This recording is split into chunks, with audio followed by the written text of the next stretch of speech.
Hello, and welcome back to the KAMP interview series.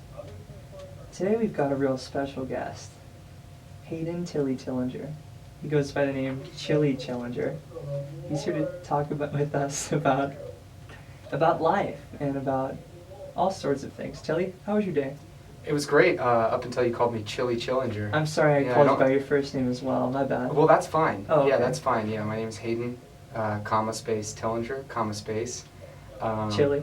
Nope, not quite there. No, but yeah, I go by Tilly here at the University of Arizona. That's how most people know me. So I'm excited to be here.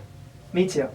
Yeah. A lot of topics for you today. Do you really? Let's get right into it. Let's do it. All right. I do want to mention before you get going that I specifically, when I heard I was being interviewed, I specifically requested that you be the person interviewing me.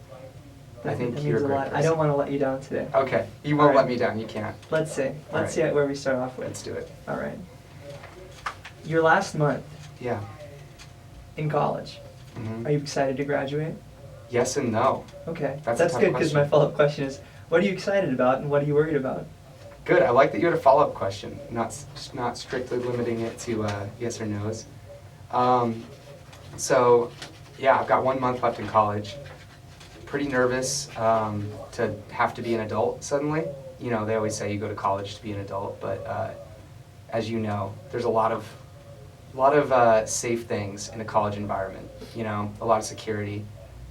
You know where you're going to be every day. You have a schedule. It's pretty flexible. You have a walkable campus. You have friends. You have built-in communities with clubs and everything.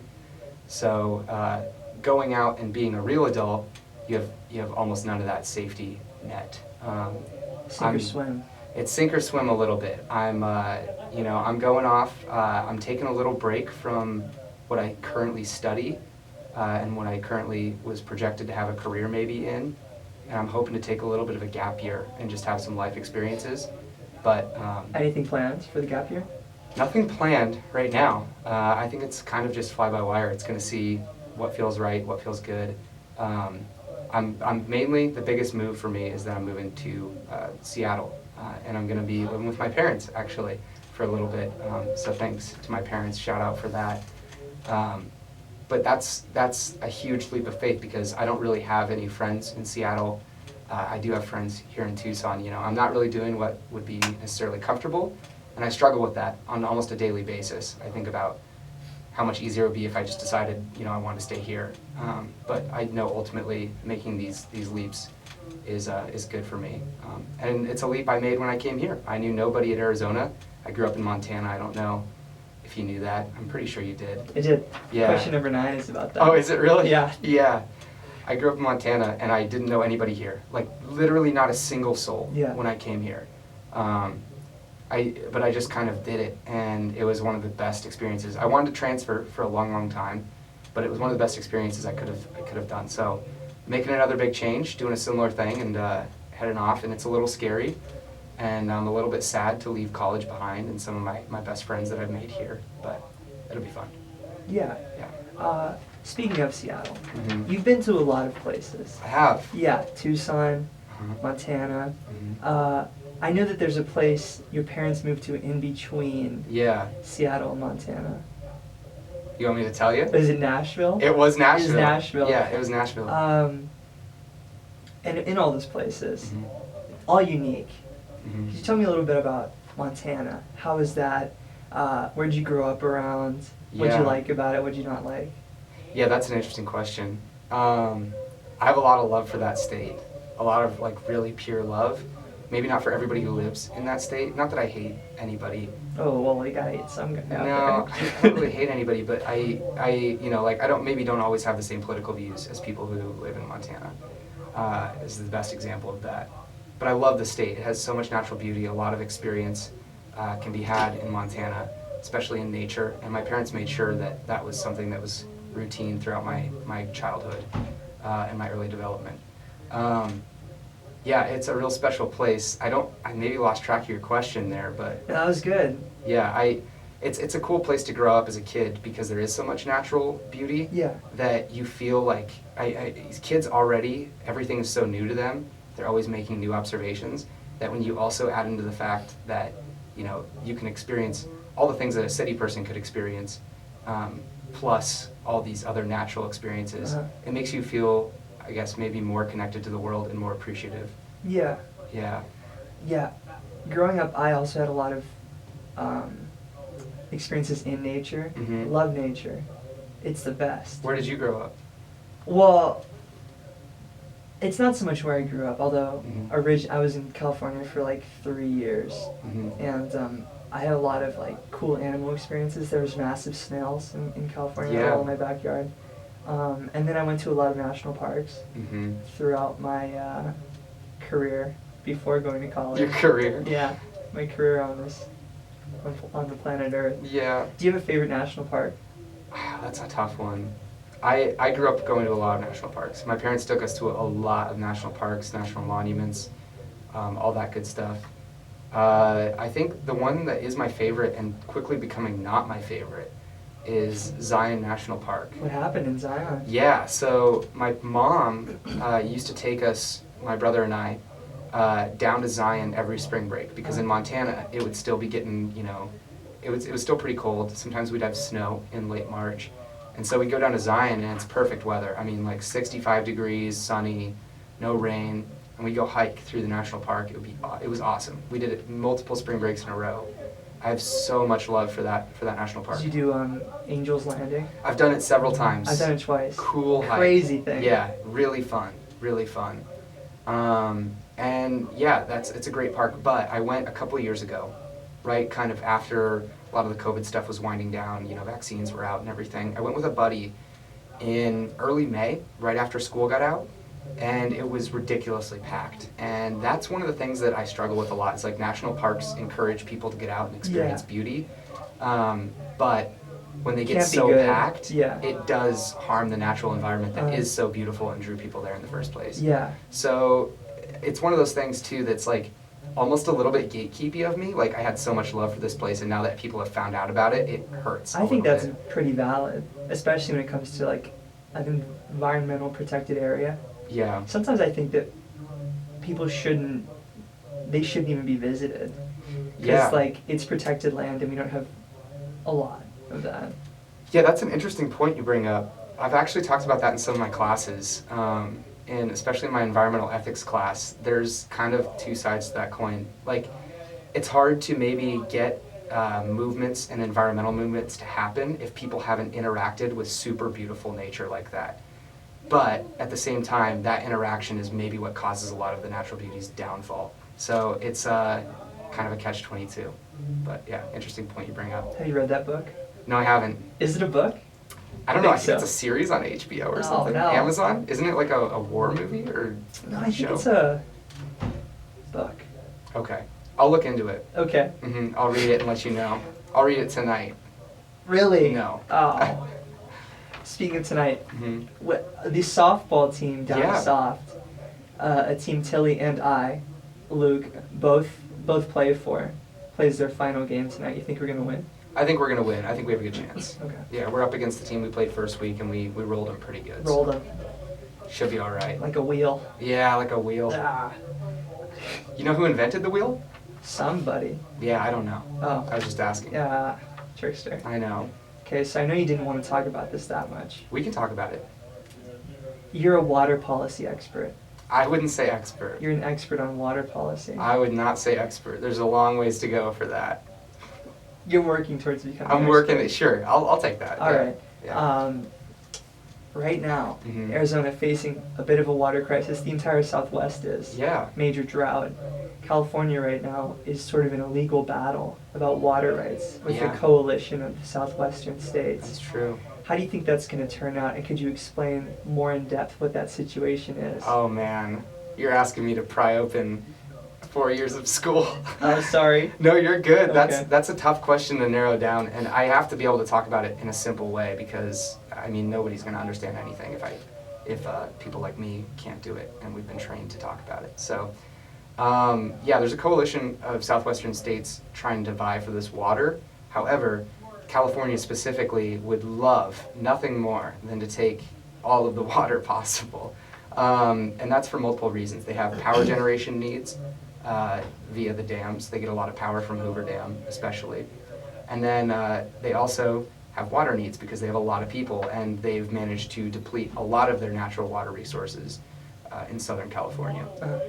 How is it going to pan out? I have no idea. There's actually someone I heard talk about this last maybe 2 weeks ago, mentioned that there is the possibility that an appointed person, the Secretary of Interior, which I guess I could describe real fast. The executive branch has appointed cabinet members for each, government department. So the Department of Interior, which handles things like national parks, the U.S. Geological Survey, the Bureau of Reclamation, Bureau of Indian Affairs, all of those agencies fall under the Department of Interior. At its helm is an appointed person called the Secretary of Interior. They have a lot of power with water rights, specifically with the Southwestern water rights and the Colorado River Compact of 1922. And so there's a possibility that, and I am by no means an expert, so don't take this literally, hopefully. Like, don't quote me on this and put me in court, is what I'm saying. All right. There's definitely a real, how do I say this? The Secretary of Interior has the ability, if these states cannot bring, I guess, their own interests and together and compromise and make the appropriate cuts that they need to make. If the states can't do that, the Secretary of Interior can come in with an iron fist and make all the allocations it wants to based off of whatever factors it deems necessary. Is that really? This is totally within that That's realm wild. of possibility. And honestly, it could get to that point. A lot of these states have made cuts in the past. I think there was a drought contingency plan in 2015 that was approved, but that didn't make anywhere near the amount of cuts they had to make in the Southwest to achieve a sustainable level. Was that because of the plan, or because people didn't follow the plan? No, the plan is, they're following the drought Okay. contingency plan. It's what they agreed on, but they've realized that the scarcity and the drought is much more dire than they thought maybe in 2015 it would be in the future, which now the future is present day, and we're dealing with the harsh reality that some more significant cuts need to be made. Where those cuts will be made is so up in the air. Yeah. You can't just blanket statement say that, agriculture takes up 70% of the water use in the state of Arizona, let's cut ag first.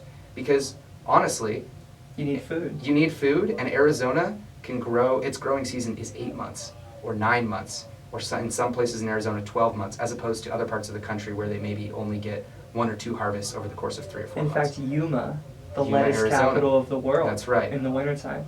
That's right. It is, yeah. All of your cruciferous vegetables, your leafy greens, your broccolis and everything, all of that in the winter in the U.S., almost all of it comes from Yuma. Wow. Yeah, there's no import costs or any of that. So, there's some of that if you like beef, they grow alfalfa to feed beef. And in Arizona, some of these farms can get 9 to maybe 10, 11, 12 cuts of alfalfa, 12 harvests in some places of alfalfa every year. There's a huge cost benefit of doing that in Arizona, even if water is scarce. So you can't just cut ag blanket. And then you look at metro areas, and you physically, you cannot cut off people's water. You can do things like Tucson has done, which is encourage people to remove their lawns and instead put in xeriscaping, figure out other ways to conserve water, put in more efficient appliances, that kind of thing.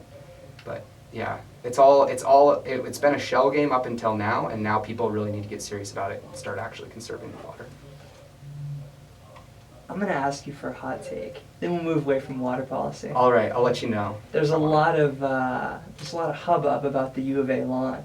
Oh yeah, the mall. Yeah. What do you Mhm. think? You think that we should keep it? Yeah, it's fine. Okay. Yeah, there's, and you might be like, why would you ever think that? That mall is all watered with reclaimed water. Okay.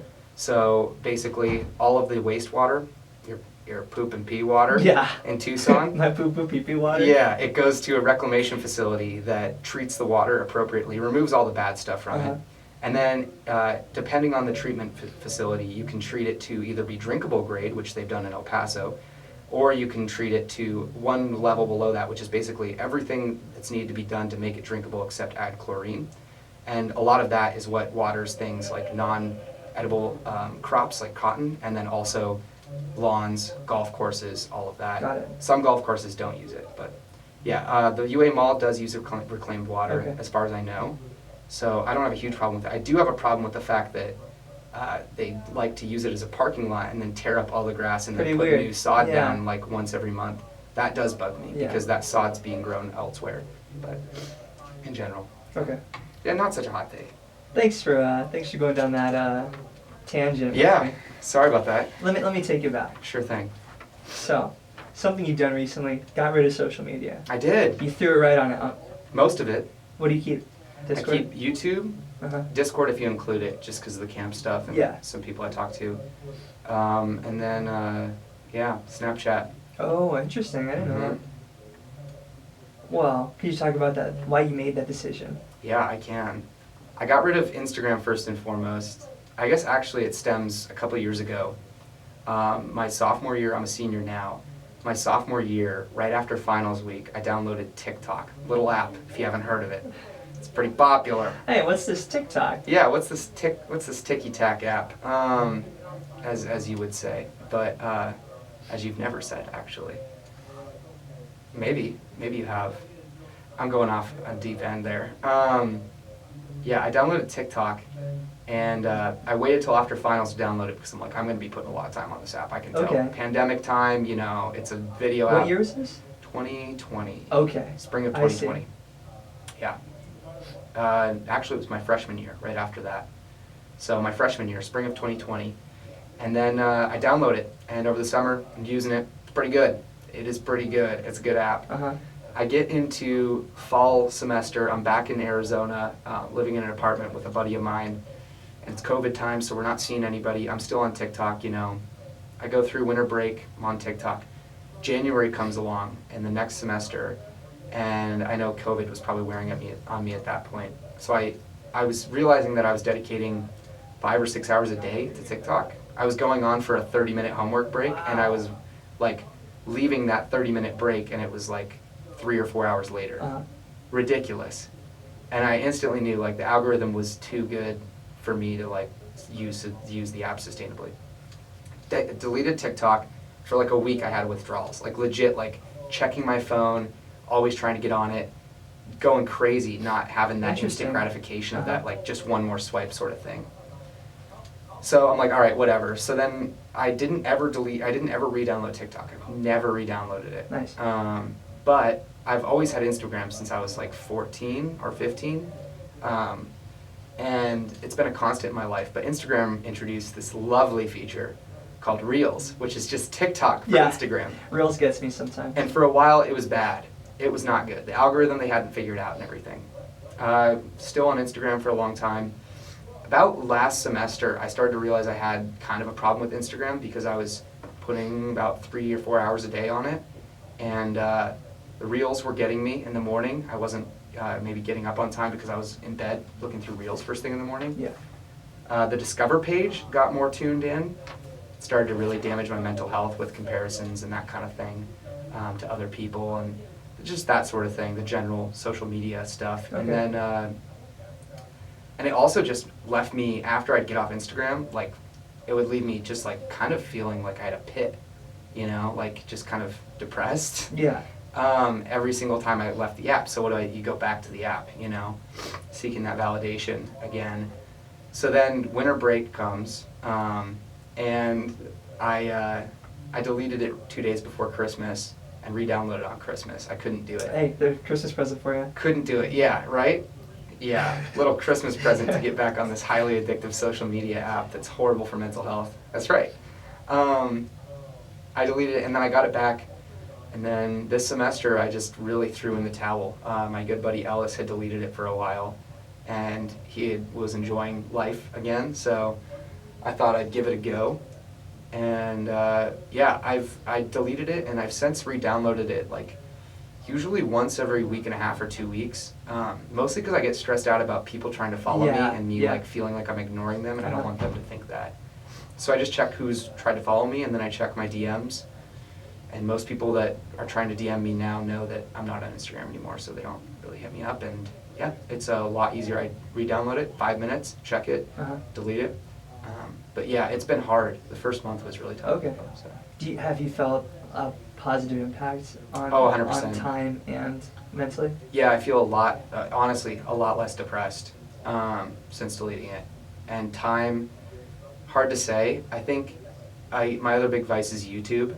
Me too. YouTube Shorts doesn't have their algorithm there though, so the short videos don't get me.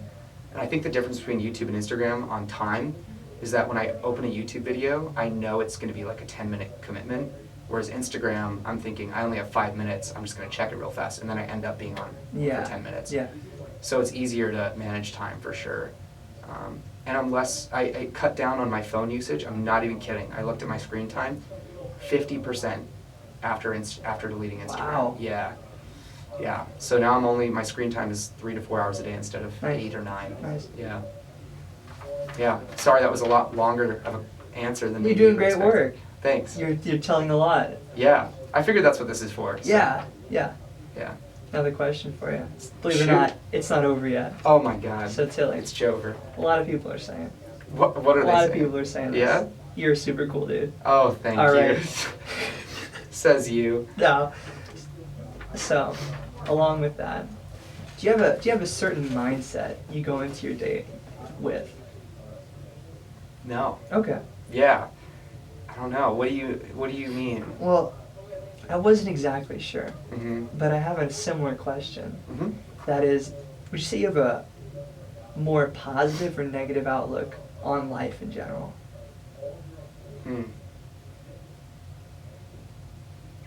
I think it was negative for a long time, but now it's probably more positive. Okay.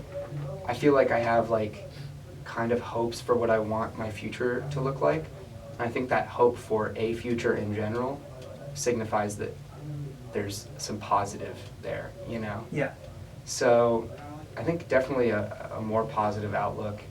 There's barriers in that way, like moving to Seattle, very stressed out about that. Yeah.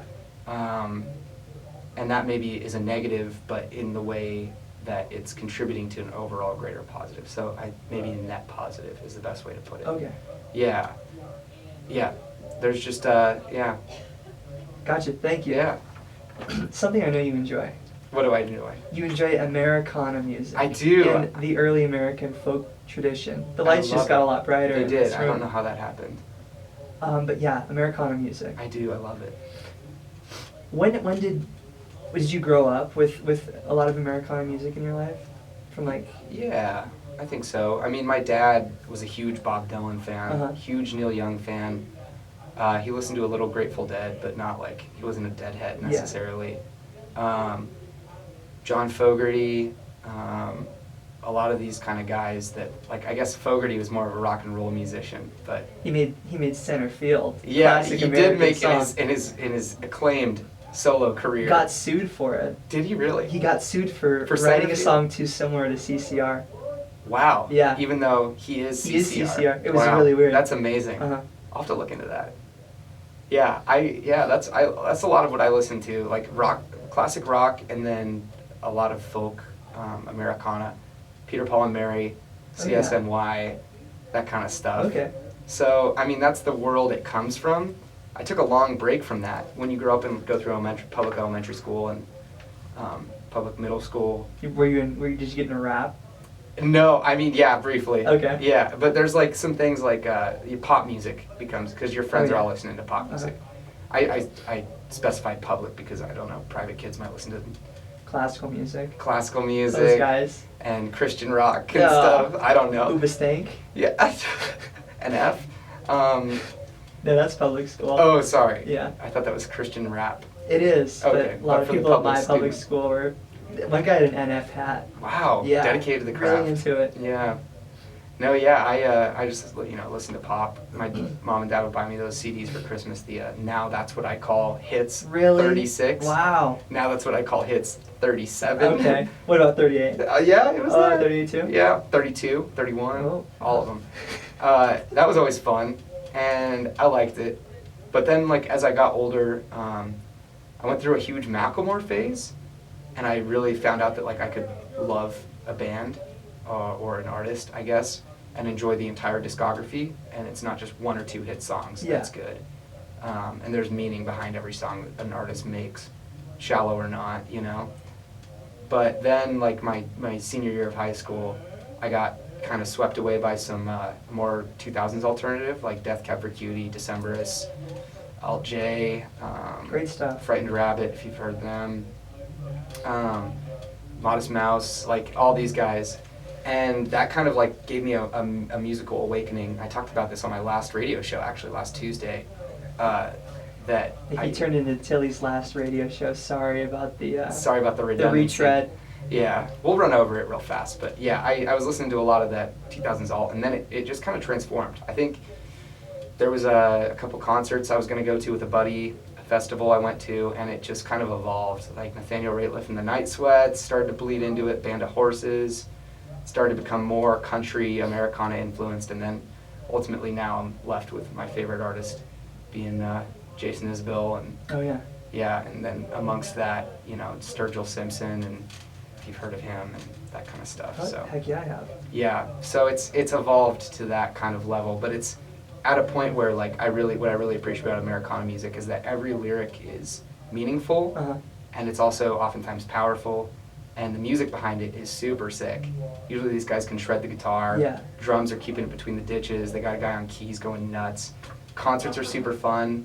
The artists are usually very personable and excited to be wherever they are. So. What are some of your favorite concerts you've been to? Oh, good question. August 2019, went to a Mumford & Sons concert. Actually so good. I was really excited for that one. I had waited for a while for that one. So that's probably number one. Honestly, okay. It was a show and a half. Was it like more jam bandy? No, not at all. No, have you heard of Mumford & Sons? Yeah. Yeah, it's a little more like, they're a British group actually, okay. making kind of like Americana music. One dude plays the banjo, upright bass, one dude's on keys, one dude's on guitar and vocals, Marcus Mumford. And his sons. And his sons. His many sons. His many, many sons. In fact, actually, you want to know something crazy pardon me. It's okay. Thank you. I got a dry throat real fast. You're tearing up in the booth here. Yeah, thank you. Marcus Mumford's banjo player, Winston Marshall. Okay. He said something on Twitter and got canceled by what he calls the woke crowd. Oh. And now he has a talk show where he talks about moderate conservatism. Oh. But it's not moderate conservatism. Oh. It's like right-wing English politics. Oh, no. So he left the band, but he got kicked out pretty much. And Marcus Mumford's released a solo album recently, but I don't know if Mumford & Sons will ever return to their original form. So 4 studio albums and they're out, maybe. Okay, interesting. Mm-hmm. Huh. Well, this is Mumford & Sons lore. I didn't know that. I always thought of them as the same as like Dave Matthews Band's. No, they're not. Dave Matthews Band is cool though. I'd love to see them live. I've heard it's a hoot. Yeah. Other concerts that you enjoyed? My first concert that I really loved, and that I went to with just a buddy and not my parents, was Young the Giant. And front row, I got a pick from the guitar player because I was singing along to every song.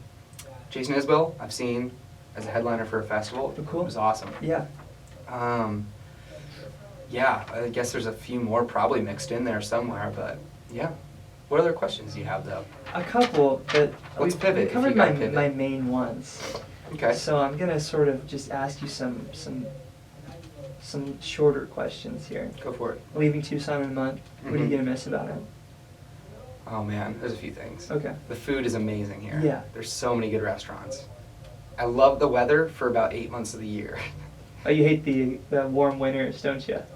It's the winters you Yeah, that's like. what repels me. Yeah. Yeah, no, I love like October through end of March. Okay. Gorgeous. And that's probably fewer than 8 months, but who's counting? Feels like 8. Yeah, I love the winters here. I like that mid to cold range, you know.